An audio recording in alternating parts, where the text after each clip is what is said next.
Welcome back to Extra Choppa Blog Chop Chop Blog Chop Chop. I just wanted to fucking touch base with you guys today. Fucking I'll try to get this out here in a little bit with part 2 of AJ's fucking interview. It's gonna be a big one because my brother's just, you know, a little crazy is all. Love him though. Anyway, so I wanted to fucking kind of touch base, let you guys know what's going on here. I fucking, I went to fucking put the handlebars on. These. You gotta have this plate, like fucking, Hippie was talking about. There's fucking a wider gap than what these top ones here. These top ones here are fucking where your handlebar is. And then this one here is the ones that go down and melt flush to this. So, anyway, that's what that looks like. Hippie's gonna have to get him one, I guess. I got all that. My problem is I gotta order two more bolts. And believe it or not, not a motherfucker in Laramie. Not no place in Laramie will carry fucking bolts hardly. We had Fastenal and they fucking went out of business fucking 2 years ago, and since then you gotta order everything. It sucks. Kinda reminds me back in the 1800s, huh? You had to order everything, wait for it to come in on a train. So, anyway, that's where I'm at today. I'm going to try to get this video out here in a little bit. So, I'm going to do my normal shout outs. Chopper Nation, Bagger Nation, Two Wheel Nation, Trike Nation, any kind of bike wheel, two wheel nation. I don't care. Square Body Nation, Slickhead Customs Nation, Hippie Chopper Corner Nation, Edzella 64 Nation, Left Hand Motors Nation, Rooney Nation. Apologize for that there, Rooney. Navajo Nation, Slut Nation, King Corso Nation. I'm just on the nation fucking boat today. So, anyway, this is December fucking 11th. It's 30 fucking degrees in the shop today. This evening. Got a bunch of wood cut. And working on the fender. Working on the fucking Dyna too. Got that fucking going. I'm gonna get back on that here real soon. So, anyway, enough of my bullshit. Now I guess we'll get on with the fucking rest of the video. Part 2, fucking 73-year-old fucking, my brother fucking building choppers in the 70s. Story of his life there, I guess, basically, in a roundabout way. He's gonna bring his brothers in and he's gonna tell everything. So, most all of his brothers are passed away by now. He's got a couple left still that I've met, and they're cool, way cool. I met quite a few of them actually. Most of them's passed away. So, but anyway, I got pictures of them all, so we'll get started on that, and we'll see you soon. Enjoy. Same attitude. She'd wade into a buzzsaw. She wouldn't care. She didn't. She was scary, man. One of them kind of people. And she didn't back down. You'd knock her out. As soon as she'd come around, she'd be right back up. Not that I seen her knocked out. Brother Sean's mom was like that too. She's a sweetheart till you got her mad. She punched out a couple friends of his even. But fucking, anyway. So, happy wife, happy life. And he had to live there and get along with her. My mom was pretty good. This sounds like a pervert, but my mom was pretty good looking when she was young. And she was pretty good looking. I can see it. Thank God or I wouldn't be here. But fucking, so, and could cook. Immaculate, insane, clean person. It was crazy.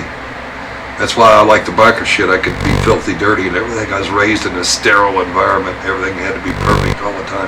But anyway, he went home and I don't know, I guess he got to okay with it.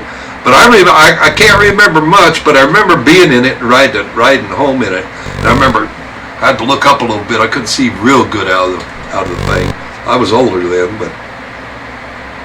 And that was the first car I ever stole. Later on, a year or two later, they went down to the grocery store and did something. And Betty, like I say, my older sister, she was 7, I think she's 8 years older than me. So she was supposed to be watching us, I think. I can't remember, it was a long time ago. But anyway, I remember it was at night, and they took off, and that 58 Ford was sitting out there in the driveway, and oh, I love that car. They had dual exhaust, real cool, loud, muffled pipes. Had that 352 Interceptor in it. It all asked pretty good. And those old Fords would jump out of reverse and pop into drive on you. They did that for years. But anyway, and I drove the old man's car through some gates and stuff. So I thought I could drive a car. So, I don't know if Betty was asleep or something. But anyway, they kept cigarettes and the keys in their wallet on top of the icebox. Because that's how I started smoking, stealing cigarettes off the top of the icebox too. But I got the keys, went out there and I fired that motherfucker up and I took it and I drove it. And I didn't go very far. I probably wasn't gone 5 minutes. But I pulled it right back in. Because if one hair was out of place, they knew it, right? Especially the old lady. Because you gotta watch kids. The little motherfuckers be drinking Drano and everything else if you don't watch them. But fucking get themselves killed. Parked it right the way it was and everything. Got out, left it just the way it was. Put the keys. I moved the keys around a little bit where I thought it would look like they was laying the same way, which I was just scared. But anyway, so they get home. They come in the house. You can tell, you know how it was when your folks were mad at you. You can tell by the look on their face. Something was up. They come in the house. They just, the old lady give me a dirty look. The old man give me a dirty look or something. I thought, oh, fuck, what the fuck. They can't know because I put it exactly right. The old man, I don't know what it was. That motherfucker popped the hood and felt that motor. And the motor was warm. It had been sitting there all fucking day. I can't remember what happened. I can't remember if they started screaming because the old man never whooped on us because in that war he'd flip out and he'd beat on you too much. Donnie remembers him taking me down and he'd be trying to dig your eyes out and punch you out like a fucking German fighting a German hand to hand or some fucking thing. The old lady would jump and you'd think he's the biggest pussy fucker in the world. The old lady run everything. All he had to do is give the old lady a certain look, boy, and she'd grab us and run because she knew. I had no idea who he was, what he'd been through. I can't believe he didn't kill me. But fucking, so I can't remember what happened. I don't know if I got a metal block and he jumped on me. She had to jump on his back. He'd have scratches on his face. She'd be screaming and going nuts. That's how women are. Save the puppies from the fucking male, you know, or whatever. But anyway, so that was my first car I stole. Back to the motorcycle thing. So at that car lot when we was walking around, okay, guess what? We walked in there, and he had, I don't know, maybe he had just a 2-bay thing. It wasn't very big. But here sits that Cushman up against the wall all the way in the back, and it was white. Beautiful bike. That was their top of the line. They only made that bike for 2, 3, 4 years. Cushman went out of business like 65, 66 or something, 67. They was made in, not Scotts Bluff, Omaha. And they also made little portable motorcycles for paratroopers that folded up. They made all kinds of shit, Cushman did. But anyway, so this one was one of the last ones made there at the last, and it was new. And it was like brand new.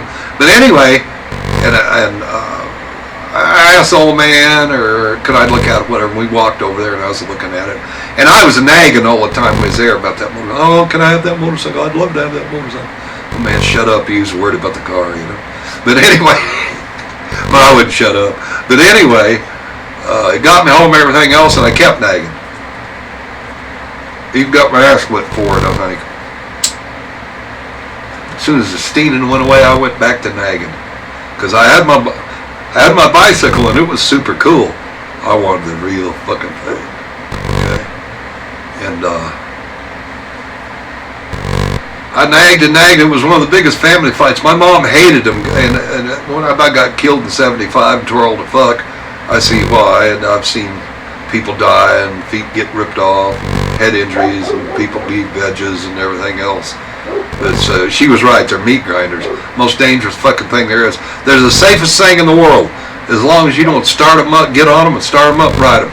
And I'm old now, so I don't ride. I haven't rode for a long time. I've got old 68 I basically built into a 49 Hydroglide. It took me quite a while with a lot of aftermarket shit, but that's good enough for me. It's like my guitars. That is an ES335 Gibson. If it was brand new, it'd be probably $2,500, $3,500 guitar even in 2023. It's a Harley Benton, which I thought was cool. The Harley part.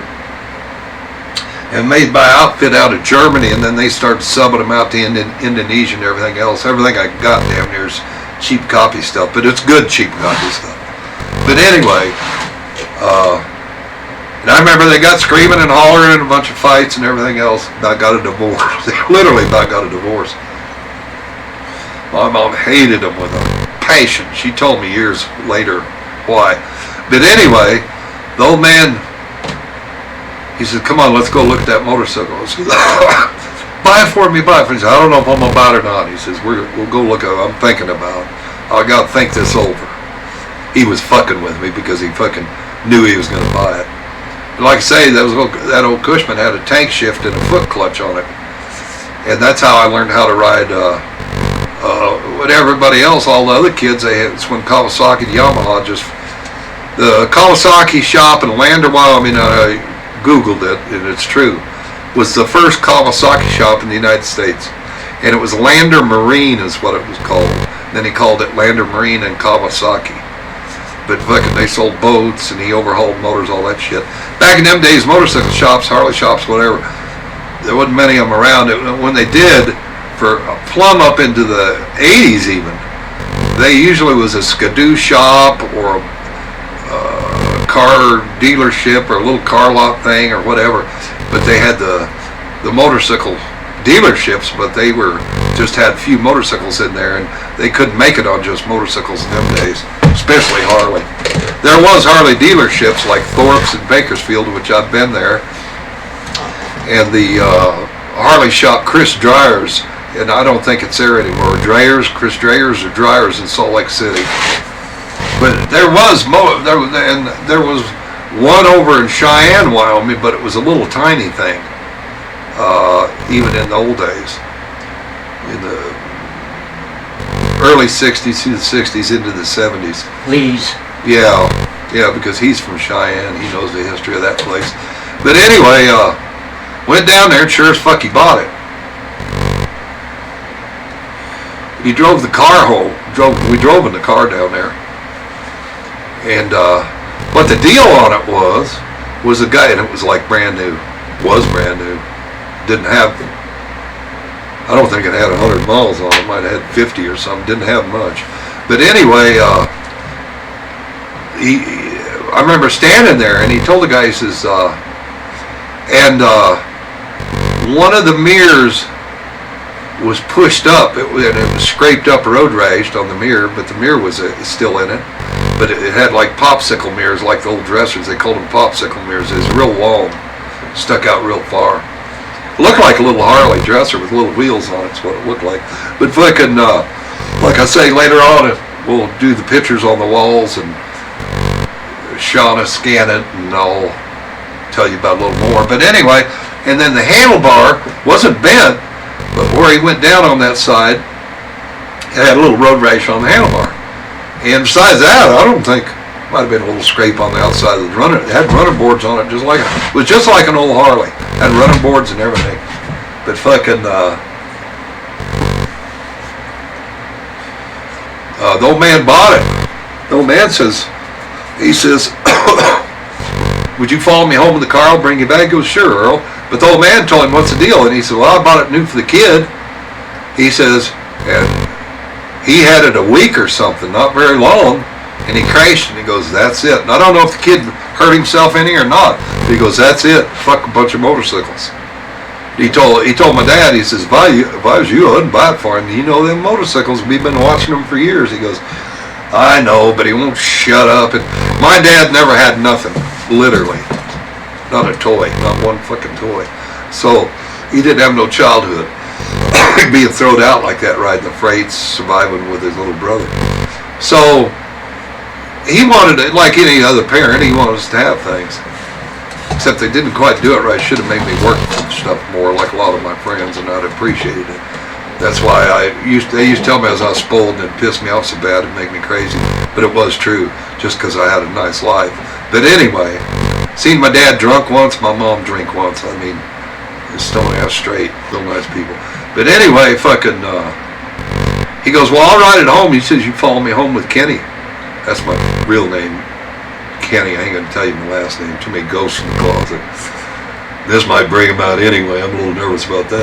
What can I say? When I hit my outlaw biker years, I was a maniac. But anyway,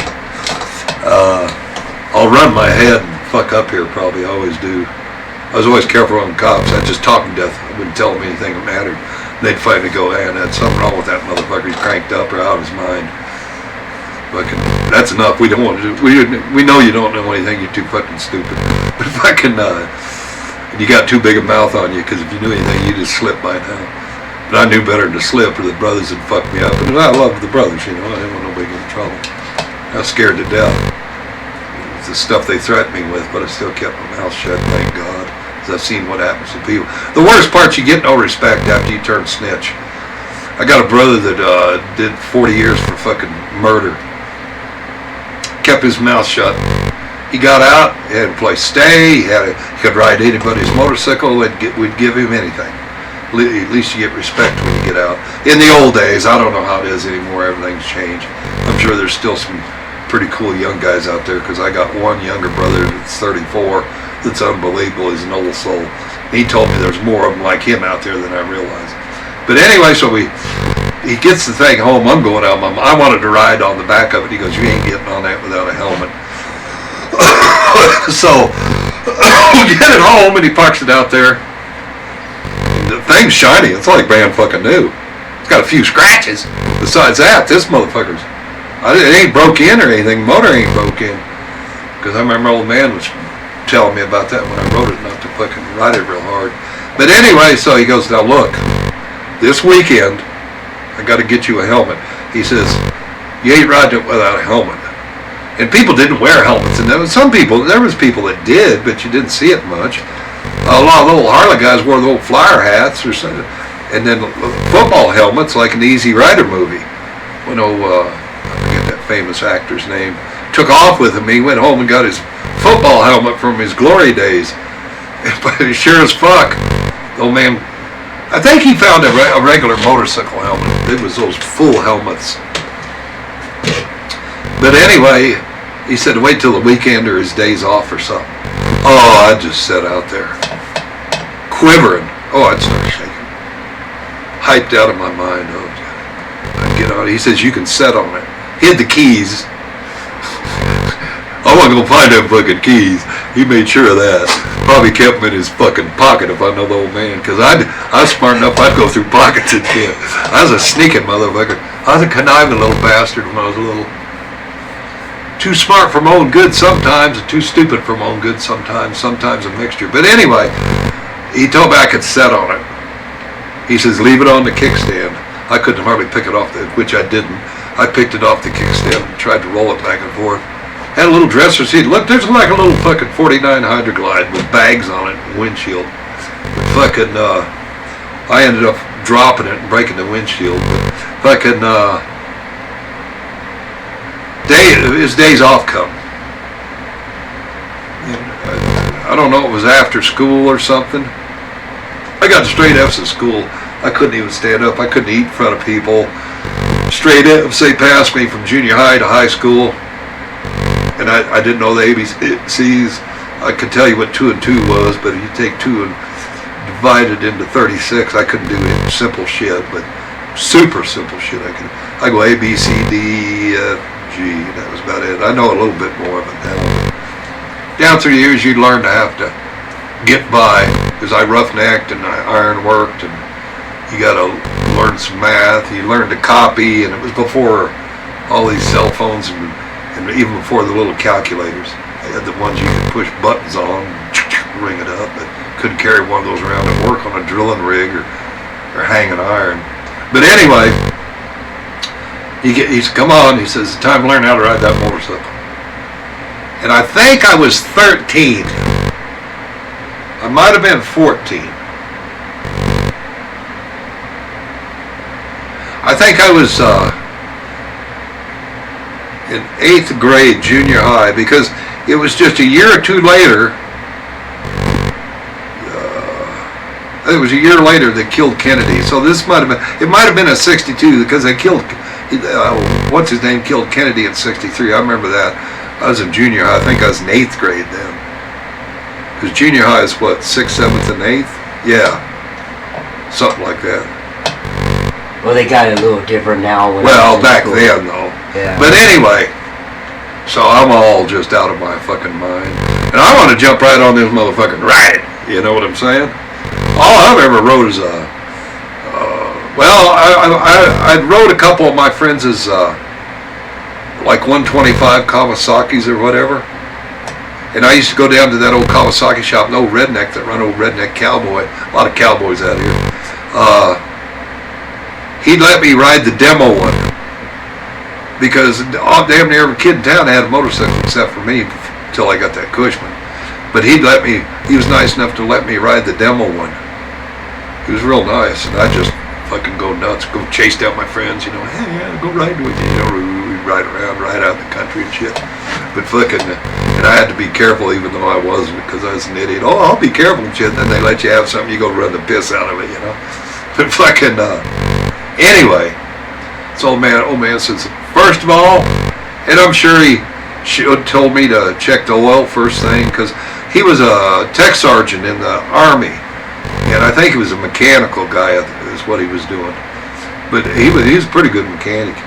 But fucking, his feet were all fucked up from battle bulge. It was about rotted off, and he couldn't hardly walk. But anyway, fucking, I'm sure he showed me how to check the oil and check the gas, put the key in it. And this one had electric start and kick. And it wasn't one of those ones that had a pedal. You saw up the middle. It was like off on the side. And you could stand off to the side and kick it, but it kicked down like a Harley. It did like that. He showed me all that shit, I'm sure. But anyway, and then to turn the key on, and I'm sure he told me what the oil light was. And I think it had an oil light and a generator light and the little speedometer. And it was like brand new. It had good headlights and everything. Showed me brights and dims, all that crap. But anyway, he had this old motorcycle full helmet. I remember it was too big, but he put it on me. He goes, get on the back. We're going to go for a ride. I want you to look around the side and watch my foot and watch my hand, because this is how you shift it. He sat on it, just sitting there, and he was showing me. And it was only 2 speeds. All the way back was fucking low, then neutral, and then the high. But fucking, and it had a slipper clutch on it. I know this don't make sense, but the way I remember it, and I could be wrong, but it seemed like it had a slipper clutch like those old Chrysler trannies that were 4-speed hydromatics, they called them. They had a clutch, but it was an automatic too. But anyway, you could put it in gear, and it seems like, and it had a front brake, I'm sure, and you could hang on the front brake and let out the front brake, and it would pull down a little bit, and then it'd brake loose, and it was okay. Then you could give it the throttle and go like hell. Or when you pulled up to stop, you didn't have to put the clutch in. It didn't take much for it to kick that belt out. I think it was like a centrifugal clutch, like a skidoo or something that would kick out. Plus, it worked with the foot clutch. I don't know how the damn thing went, and I might be wrong because this is a lot of years ago. I'm 73 and I was only at the most 14 then. But anyway, so we went riding around on the damn thing, and I watched like a motherfucker. I was scared. I was scared, motherfucker, when it come right down to doing it. The fucking thing was heavy. Fucking, I don't know how many of you people out there rode stock tank shifts with a rocker clutch. They call them a rocker clutch. It's got a spring and some fibers for you. Heel toe clutch, a lot of people call it. Different parts of the country use different terminology. But you put your heel down, and you can adjust those damn things. It's like a steering dampener to where you can leave it in gear, and it's like that. You can get your foot out on the side of the hill, or if you're backing somebody on the old stock Harleys, then you got to reach up. You still got to reach up real quick, get your foot on that clutch, give it gas, and tow it. And as you tow it, because I had an Indian too when I was a kid, and the Indian's opposite, so I can't remember which one's which. But fucking, what we did in the chopper day, take the spring off, take the fibers out, just work like a free clutch. Called suicide clutch and a jock top is what that, and it drives me nuts. Some of these guys call, like my 68 shovel head slab side. It ain't a slab side, it's a generator shovel. Because in 70, when they come out with shovels, there was a few, because they only made them for 4 years, there was a few generator shovels running around. And we hated the AMF bikes for a long time. I did, because I didn't know as much as I thought I did. But fucking, we called them nose cones, bowling pins. But fucking, and we'd go, those ain't real shovel heads. The only real shovel heads is 66 to 69, 4 years of them. And they're generator shovel heads, because we called them generator motors. All the pan heads were generator motors, the knuckle heads, the flathead 74s, 80s, the Sportsters, the 45s, whatever. But anyway, so he goes, okay, he says, he told me, I don't know if he made me start it or not. He showed me how to start it. And it had a little carburetor on it. I think it was a little Tillotson, or a little Bendix or Tillotson. I can't remember what they had on it. But it had a real nice little choke lever. It said C on it. Everything was like brand new. You could pull it out and it'd stay out. And I'm sure the old man showed me how to, when it was cold, pull the choke out, open the throttle up, kick it a time or two, and prime it, because that's what you had to do. Then push it in about halfway for it high idle, and kick the hell out of it. And I was never real strong and all that, so I put my ass in when I kick them, the fucking, especially before I knew how to mechanic or the fucking, even after that, those kickers, sometimes you flout them, whatever, and they still fucking, I cussed E-Stars for years till I had a Gold Wing, 83 Gold Wing with an electric start, and it spoiled me. Now I love electric starters. I can't afford to put one on my 68, or I would. I got a kicker too, though. But anyway,